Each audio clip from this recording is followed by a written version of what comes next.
Welcome to the Oil and Gas Sales and Marketing Podcast, where every week your hosts Mark LaCour and Matt Bertram share proven strategies and real-world tactics to help you connect with customers and close more deals. Let's do this. Hey, welcome back, everybody. Good to see you, Matt and Rory.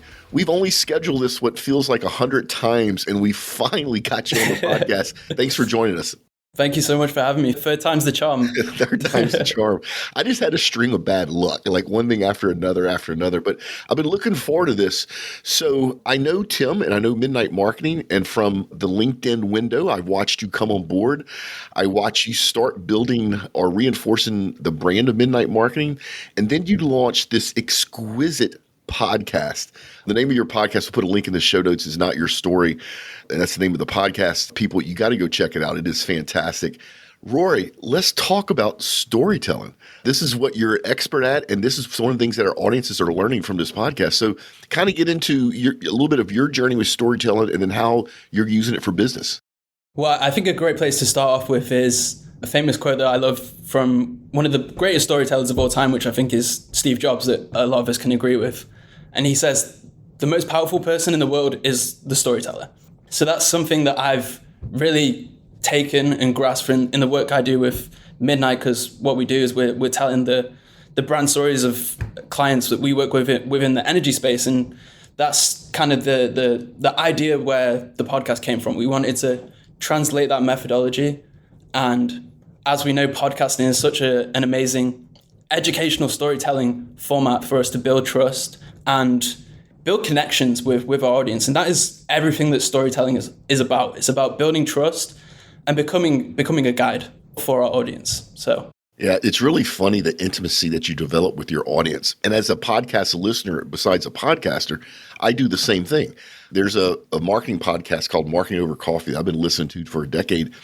And I feel like I know the host. Now, I actually met them, so I actually now know them. But for 9 years, I had never met them, and I felt like I know them. And that type of connection is hard to get with any other type of digital media, isn't it? Yeah, I think podcasting is, we've seen a boom in podcasting in the past 10 to 15 years now, and now everybody has a podcast because it's such a powerful format for you to amplify your message. And if you have a story, you can break that down and distribute that for such a long time. From one podcast episode, you have banks and banks of content just to redistribute. So if anybody hasn't yet, and you're a company and you have a story, you have a product, you have a service that you want to sell, start a podcast. Yeah. Or get on a podcast and tell your story. That's what we've always advocated, right? And just get on other people's podcasts, see how it goes, right? Cross-pollinate the audience, and then figure out what your story is, what your message is that you want to amplify. And we've seen this with nonprofits a lot too. Work with a number of nonprofits. And hey, you want to get your story out there, you need video content, you need blogs, you need, ads, like you need all kinds of stuff. You need to add value.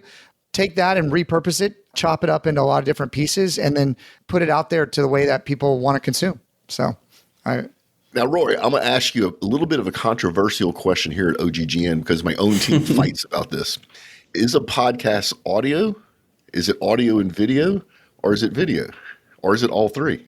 Okay, so I think there's a couple ways. There's 3 ways that you can answer this question. I think, first of all, I love the format you guys have, and having a co-host is such an awesome way to add balance to the room rather than just having a straight one-to-one interview format. But I think the benefit of an audio podcast is it's way easier to distribute. Like we can hop on this call and get this podcast out there in a day or two, or on the day off. But with a video podcast, it takes a lot more logistics of editing, matching up video files and a lot of post-production. But I think the benefit of video podcasts is in terms of distribution. Like a video podcast, you can break down into so much short form content. We're seeing a huge trend right now in video content, in content marketing. So I think having the ability to break down a long piece of video content is so powerful. So that's where I would lean on the fence. I'm Gen Z. I'm in the boat of Gen Z. So obviously the way I consume media is very much video focused. And I think that's the key benefit of having a video podcast versus audio, but nothing against audio podcasts because it's such a powerful way to spread your message and amplify it just consistently.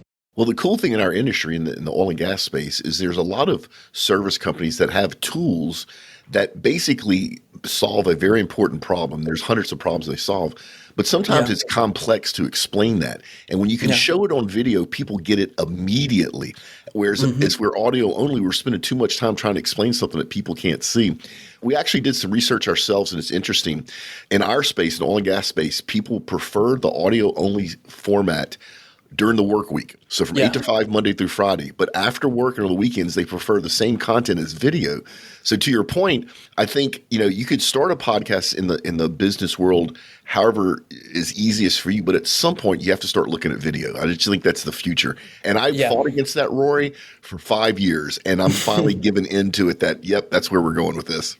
I think both is extremely powerful because when you think about, from the user side of things, thinking about the customer, like, how do I listen to podcasts? I listen to podcasts on the go, at the gym, walking to work. But like, as you said, after those work hours where it's at the weekend, that's when I'm going to be watching video podcasts. You're going to pick up too, what I find at least, is so much communication is done non-audio, right? Like non-verbally, right? And so I find myself, I like to listen to podcasts a lot, but if I'm sitting still somewhere, I just watch the people talk, right? Like you get to see the facial expressions, you get to see how they're communicating stuff. And I guess there's just more that's getting picked up then. And so I just gravitate to video, even though I like listening to it audio. And if you can record it all the ways, you should do that, right? Like, and then you can make the choice on how you want to distribute it.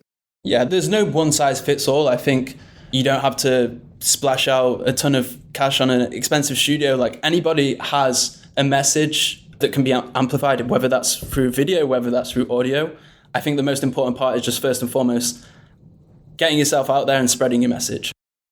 Say that again, Roy, because we have a bunch of listeners that keep saying they're going to start doing this, and they haven't done it for years because they're scared of putting that first piece of content out there.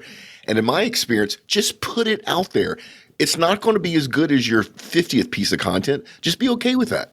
And I think another incredibly important point going back to storytelling is when you tell a story, there's a famous study that studied the mirror neurons that happen between the storyteller and the listener. So when you tell a story, the brain activity between you and the listener are mirrored. So if you have something that you want to persuade your audience with, by telling a story, you're getting them on your side. 100%. Any good salesperson in this industry has a book of stories that are based on real customers where they can share those experiences with future customers. And you're right, the customer gets it. If I send you an Excel spreadsheet with facts and data and stuff, your eyes glaze over. But if I tell you a story about how we helped a company just like yours in the oil and gas space, you get it. You jive with that, right? I love this. Yeah. I love where all this is going. So I want to kind of steer this a little bit backwards. You've been with Midnight Marketing for a little while, but how did you get started all this? Because you're very good at what you do. So I know that you didn't start this 8 months ago with Midnight Marketing. So I think I've had a little bit of an unconventional path. Originally, I'm from the UK. I studied history at university, and I think that really helped me understand the power of stories. So naturally, that led me into the world of marketing. And just since then, being able to tell stories through various mediums with Midnight, whether that's branding, whether that's through a website, whether that's with content, I think just being super clear how important stories are and being able to tell stories in multiple mediums has really helped me along my way. And coming from that background of studying history and studying some of the most important stories of the world that have led us to be sat across here today, I think when you go back to humans from a evolutionary standpoint, the reason we're sat here today across from each other is because our ancestors were able to share ideas through stories and collaborate with each other. And that same idea can be applied to your company. Like the reason your company exists is because you have these stories that together create a brand, and you're able to translate that into your customer to show them that you can solve their problems and make their life better. Dude, that is so powerful, tying that back into our ancient history. I love that. I'm also a history buff too. The very first time I ever went to the UK, I was so excited because here in the US, we're a young country. We don't really have a lot of physical history, and there's a ton of it in Europe. And I got off the plane in London, and it was a bunch of Americans. It's like, man, I could have just stayed back in the States, but you just get a little bit outside of London and there's history everywhere. There's still roads people that the Romans built, right? And I think it's funny how Europeans accept it as normal. And I'm like a little kid going, oh my God, look at this and look at this and look at this. I love that historical component of all that. I do want to actually, though, talk a little bit more about the steps. So you're a fantastic storyteller. I've listened and watched. I've listened to all your podcasts. I've watched, I think, 2. I think you have 4 episodes out now. The 4th is coming out very soon. So 3 episodes. Yeah. Yeah. There has to be a science behind what you're doing as well. You want to talk a little bit about that? So if we have listeners that the are story arc, like what does your story arc look like of how you structure these things?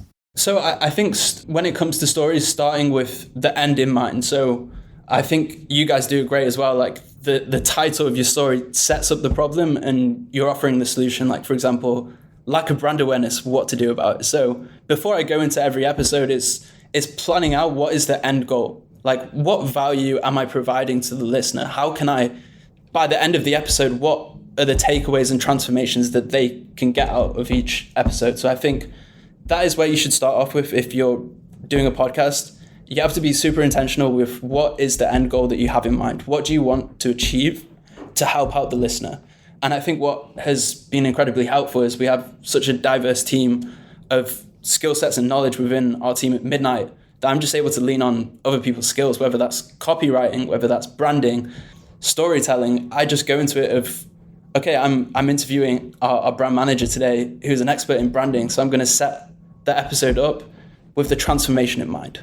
And so, if we have listeners that are working for an oilfield service company or whatever, and they're thinking about doing their own podcast, I get this question a lot. How much work goes in before the interview? So in our case here, all 3 of us, our personalities are the type where we just jump on the microphone. I do have some notes right here just to kind of keep me on track, but they're 5 bullet points. I've seen others actually almost script out the entire episode. So where do you fall in that continuum? Like, how does your workflow? I think it's a balance, because if you over script it and it sounds like a script, it sounds robotic, it's not going to be as authentic. So I think having the balance between just being comfortable, like you're talking to someone it's just having a conversation with a friend, and it should feel like that. And then people feel like they're in a fly on the wall in the room. So I think having a clear outline of the key themes and topic points, the end goal and transformation, and then depending on how comfortable your guest is, a lot of the time they're just going to take the lead and roll with it. So yeah, it's making guests comfortable. We still have not figured it out. One of my podcasters, our industry leader podcaster before the pandemic, used to have a private room at this pub.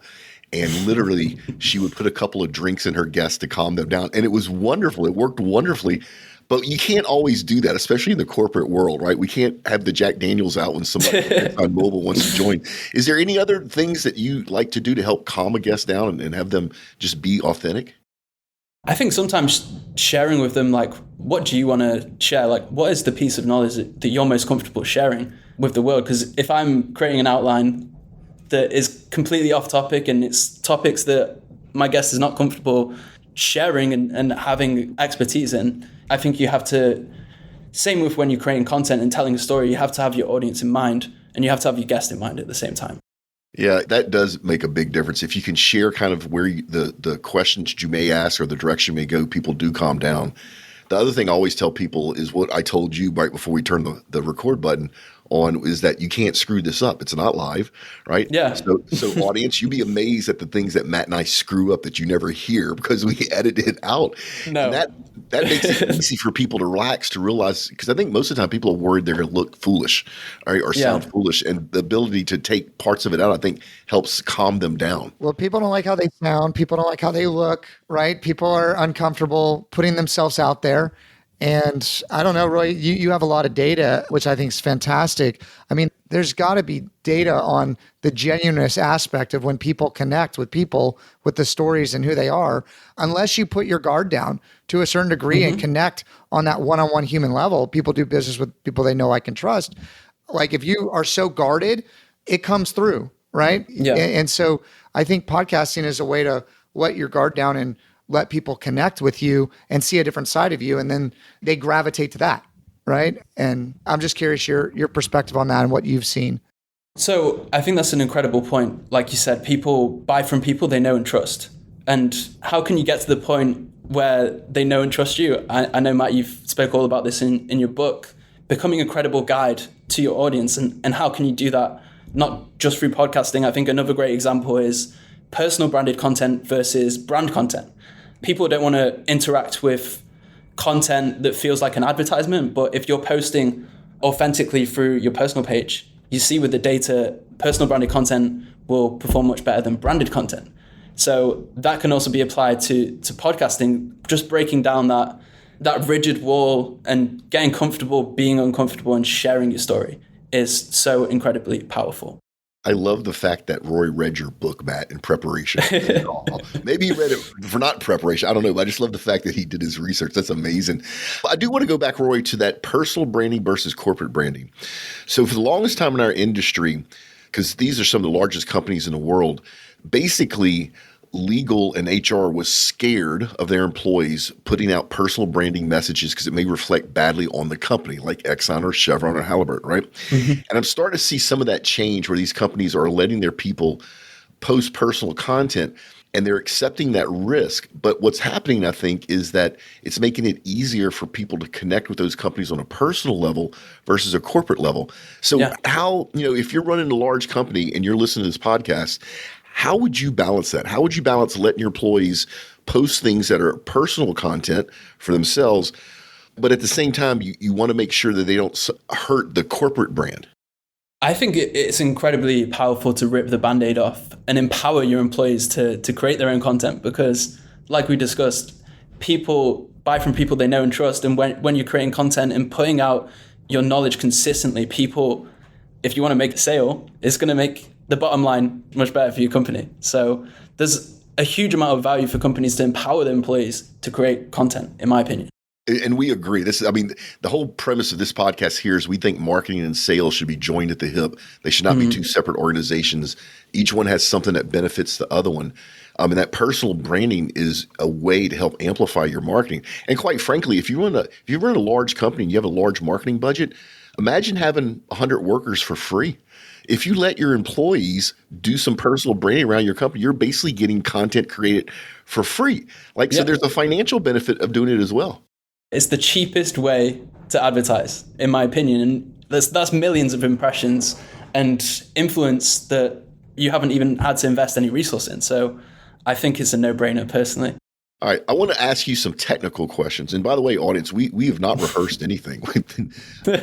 So one of the things I've noticed, and I think this might be a generational difference, and I want to know why, is you promote your content on Spotify first versus other platforms like Apple Podcasts. And there has to be a reason for it. I'm curious what that reason is. That's a great question. I think for me personally, it might just be a personal bias in the way that I consume content, which is predominantly on Spotify, but I have learned in the process of this journey of starting a podcast the power of platforms and distributors like Apple Podcasts in the way that they can spread and distribute your podcast to new audiences. But I think for me, it's just been from a bias of how I consume content. And I think my generation consumes content through Spotify and YouTube predominantly. But you have to have in mind, how can you adapt your message to different audiences? So I think having your podcast on an RSS feed, whether that's Apple Podcasts, you should try and get your podcasts in as many different touch points as possible because, like I said, people consume content very differently. Yeah, when I tell you this, Roy, you're going to laugh. You think I'm making this up. So we've been doing this for 10 years. Early, when I would look at the traffic, about 20% of our traffic for our podcast downloads came from desktops, which means that people were sitting for 30 minutes in front of their computers listening to us on the podcast, which seems asinine. But this industry is kind of old-fashioned. And as we've went through time, Apple was the 800-pound gorilla. Spotify has taken a lot of market share from Apple. And when I look at Spotify, I look at them as being kind of the grown-up punk rockers, right? Yeah. So originally they were the punk rock people in high school. They were counterculture. They did things differently. And they still have that, but they've kind of grown up. They figure out how to monetize it. Yeah. They figure out how to compete at the video format with YouTube. And I think Spotify's killing it. I think Apple needs to change what it's doing or it's going to lose its place as number one. Well, for podcasts. Mark, did you see the new integration at the OS level 2 days ago? They basically said ChatGPT is going to be integrated at the OS level on the iPhone in the next update. Like Dude, if we get off on this conversation, it's going to run for 4 hours. So I actually watched the Worldwide Developers Conference live. I do it. I know it's a geeky thing to do. And I was shocked what they were doing, not only with ChatGPT making it an option, but the fact that Apple's keeping its own AI sandbox inside of Apple, which is their culture, right? I would not want to be in the AI world right now. When you have Google, Microsoft, and Apple all dumping money into AI, there's no way you can compete. Tesla. Tesla's going to compete. He's going to jump in it. I mean, that's you think so? Oh yeah, 100%. That's why he bought Twitter. He's using it. He wanted to scrape all the AI off there to use human. So he's got the car data. And he's got Twitter data, like 100%. See, I think his ultimate goal is commercialization of space. And I think Tesla and Twitter and everything else is just a way to monetize and get him out there. I fully expect, maybe not in my lifetime, but my son's lifetime, that we'll be watching whatever screen that's available in 50 years from now. And you're going to see blue and red space vehicles mining asteroids, and the blue ones are going to be labeled Schlumberger, and the red ones are going to be labeled Halliburton. I fully expect that to happen. I think Musk is going to lead the way, but we'll see. We'll see with what he's doing with AI. I don't know what he's doing with Twitter or with X. This recent thing of making likes ambiguous, I don't see the benefit in that. Now, I'm not gonna lie, I now can like the bejeebies out of stuff and nobody knows it's me, right? Which is kind of anonymously fun. But everything he does, there has to be a reason. So to your point, Matt, I don't know what his end game is, but I like to guess. I think you're right, it's Mars, but I also think he's super concerned about where AI is going. I mean, he helped start OpenAI and he's been pretty vocal about some stuff. And I mean, if you watch I've watched a number of podcasts of like ex AI employees and all this kind of stuff, like DeepMind, they don't know where the world's going to be in 2 years. Like they can't even predict. They're like, we don't know what's going to happen. And Elon was saying, well, the only way to compete with the superintelligence is another superintelligence, right? And so you're going to it's going to be the Titans, right? It's going to be if you can't beat them, join them. Yeah, exactly. Well, yeah. And at what point is the Google AI going to be proofreading another AI to see if the content is relevant, even though it's known? Well, Gemini's doing it. Yeah, Gemini's sneaking some deals, man. Like, so this is gonna get pretty rowdy. I think it's gonna get pretty rowdy here. And I'm not worried about the Terminator AI effect where the AI takes over the world. I just know that as AI gets better, it's gonna make me think I want to buy stuff because I want to, and it just fooled me. Like, in fact, it may already be happening. I don't know. Look at the Amazon packages, the stream of Amazon packages that are coming. Right? Yeah, we go off track here. Something terrifying just to get us back, but something terrifying that I discovered recently is that you can clone your voice with AI. Yep. There's a tool called 11 Labs, and whilst we were experimenting and testing with the podcast, my editor cloned my voice, and we transcribed it into like 6 different languages. So now with 11 Labs and AI tools, you can create with AI your podcast in whatever language you want. And you could run an AI podcast. You could just put in the transcript and record an AI podcast, and some people might not even know it's not you. Rory, don't give us an idea for another podcast. I do sort of like that. Who is the actress that's actually suing that company for her voice? Oh, Scarlett Johansson. I think.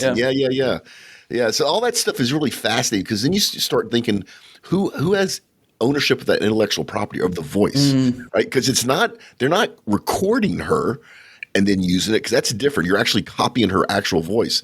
They're training the machine learning and the AI model to mimic her. So it's really not her. So it's a very interesting ethical quandary there. Yeah.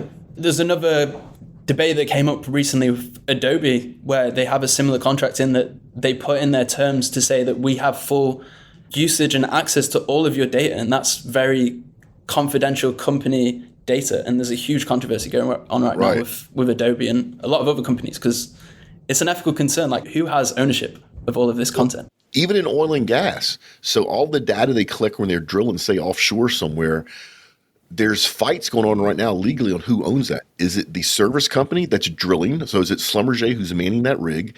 Is it Transocean who owns the rig that's drilling? Or is it Exxon who hired them both to drill this well for them? Who owns all that data? And the industry hasn't figured it out yet, but that data is the value in the future. And I think a lot of the data around us and social is also worth it's already worth a fortune, but I think that value is only going to go up.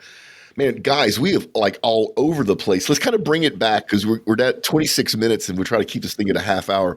So, Rory, we have a lot of big companies that work in our space that listen to this podcast that are still on the fence about starting a podcast. So what would you tell those companies? What would you tell that chief marketing officer that's trying to figure out if they should start a podcast or not? I would say start today. If you don't have the time and resources to create your own studio and set up yourself, definitely look into featuring on other podcasts and telling your story through that. Because, I mean, even if your executives go on 2 to 3 podcasts a year, that's a year's worth of content that you can redistribute and tell your story. So if you don't want to go through the time and resources of setting up a studio and handling the logistics, just get on podcasts and tell your story, because it's such a powerful way to amplify your message and make a sale at the end of the day. And we agree 110%. All right, let's start winding these things down. A couple of things. The link to Rory's LinkedIn profile is in the show notes, as is the link to his podcast. And I'm going to put both the Spotify link and Apple, since Rory loves Spotify. Audience, we have the 2 newsletters. Sign up for both. We have our Oil and Gas Events newsletter. We have our Sunday update, which is freaking killing it. Rory, I'll give you a good lesson on marketing people. My marketing team brought me the idea of this Sunday update podcast at the end of last year, and I knew they would fail because newsletters have gotten so spammy. And so I let them do it so they could fail and learn a lesson, and they proved me wrong. This thing has been crazy. 0 to 20,000 subscribers in the first month. And now I think we're pushing close to 70,000 subscribers. So companies, listen to your marketing team. A lot of times they're right. All of Matt and I's links to all our social channels are also in the show notes if you want to follow us anywhere that makes you happy. Matt and I were just talking about our insiders group. It's coming. Just have some patience. I know a whole bunch of y'all wait for us to launch it. It will happen this year. It'll happen before the last quarter of this year. All right, Rory, this is where we get to our LinkedIn fail or tip of the week. Do you have a fail or tip for our audience? I have a huge tip. So recently, LinkedIn beta introduced a video feed on LinkedIn. And if you're not already creating video content, I would suggest create video content now. Because just like YouTube Shorts, TikTok, I guess I apologize on behalf of my generation for the TikTokification of all media, but LinkedIn is next on the list. So get started. So explain that, Rory, 'cause I'm not quite understanding. So LinkedIn has a video short feature now? Is that what you're saying? Yeah. So if you look on your feed now and you scroll on a video, you can start scrolling as if you're on an Instagram Reel feed. Gotcha. or a TikTok feed. So That is coming soon. Yeah. And speaking of AI, if you're working for a large company and you're worried about creating content for things like LinkedIn and video shorts, you probably have it, you just don't know it. And there's probably AI tools that can help you create it unbelievably easily. And it's getting actually really good. It's getting actually scarily good. My marketing team used the AI tool that's built into this Riverside, what we're recording on. And it just goes in and creates the shorts for you. It puts the captions. And the more you let it know if you like it or don't, the better it gets at it. And it is amazing what you can do with technology now. And if you want some help with that, Matt's probably the person to reach out to. If you want some help with marketing in the oil and gas space, reach out to Rory and his company. Happy to share that. Rory, make sure you tell Bella hi. Speaking of content marketing, she's all over the place, right? And Matt and I actually had her on the show a few months ago. How's the alien doing? Oh, he's making his way around the world. We just had him on the podcast last week, but Bella's out in Houston, spreading our message with Shmeez the Alien. Nice. And if you don't know what we're talking about, listen to Rory's podcast or go check out Midnight Marketing. Tell Bella she owes you lunch for getting her some more exposure on this podcast. All right, Rory, we got to get you back later. But I do realize that you're in Canada. Are you in Montreal? Yeah, I'm in Montreal. Okay, so you're on the other side, because we'll be in Calgary in a couple of weeks, but that's the other side, so don't worry about it. But, man, we got to get you back. You're a brother in arms here. I love what you're doing. Your podcast is fantastic. It's on my personal playlist, so people give it a listen. Thank you so much. You're very welcome. We got to get out of here. So remember, make a difference and not a sale. Thanks for listening to OGGN, the world's largest and most listened to podcast network for the oil and energy industry. If you like this show, leave us a review and then go to OGGN.com to learn about all our other shows. And don't forget to sign up for our weekly newsletter. This show has been a production of the Oil and Gas Global Network.